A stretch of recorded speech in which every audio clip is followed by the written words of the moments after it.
Bruno Legevin, merci beaucoup de nous accueillir. Nous sommes à la 3e édition des Assises de l'économie circulaire. La première question, c'est, il y a une réforme territoriale qui est en cours. Comment l'ADEME donne son impulsion par rapport au territoire et comment on peut faire émerger justement la vraie méthodologie de l'économie circulaire en région, dans les territoires? Cette question elle est fondamentale puisque une transition écologique est réussie et notamment la prise en compte de faire émerger l'économie circulaire, ça doit se passer dans les territoires. Et c'est pour cela qu'au fil des mois, nous signons des contrats d'objectifs et de performance sur l'économie circulaire avec les régions qui ont une prérogative nouvelle avec non seulement la gestion des déchets, mais la préservation des ressources et le recyclage. L'économie circulaire, évidemment, c'est pas simplement qu'une question de recyclage, de meilleur recyclage, c'est pas une question de préservation des déchets, mais c'est un nouveau modèle de production, de consommation et les régions ont de ce point de vue une vraie vision stratégique et c'est pour cela qu'on les accompagne à travers des contrats d'objectifs et de performance. Nous en avons déjà signé 8, il y en a 5 autres d'ici la fin de l'année qui devraient être signés. Bien sûr, il n'y a pas que les collectivités qui doivent s'engager dans cette dynamique, mais l'impulsion politique sur le terrain, dans les territoires, peut venir justement d'elle.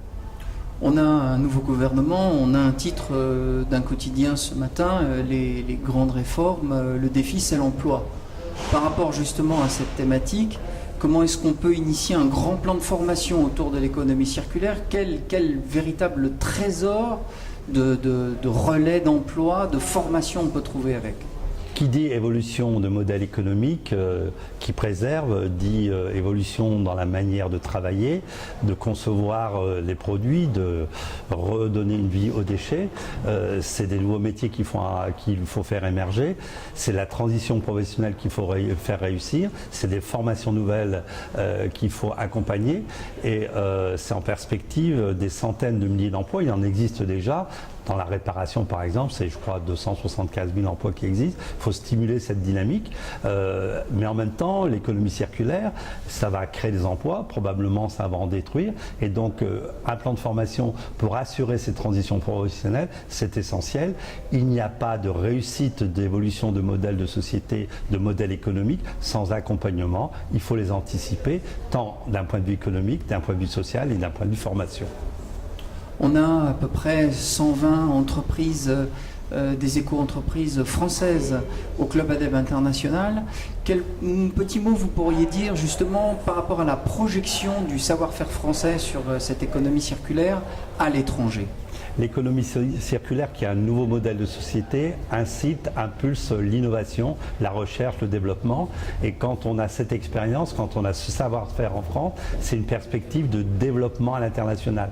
Beaucoup de PME, PMI qui sont dynamiques, qui sont innovantes, qui sont réactives, qui sont agiles, sont à capacité justement de développer ce savoir-faire à l'international. Mais souvent, ils n'ont pas forcément les moyens à elles tout seules de le faire. La dynamique du Club ADEME International, en leur permettant de rentrer dans une dynamique de réseau, dans le cadre de nos relations que nous avons avec les autres pays, permet justement de stimuler et leur donner une place dans cette innovation et des perspectives de marché à l'international. Parce que l'économie circulaire, c'est de l'emploi en France, c'est souvent de l'emploi non délocalisable, mais c'est aussi par l'innovation, par la recherche et la création d'un modèle de société qui ne concerne pas la France, mais l'ensemble de la planète, une capacité à se développer, à se projeter et à être innovant dans les autres pays en créant des partenariats à l'échelle planétaire.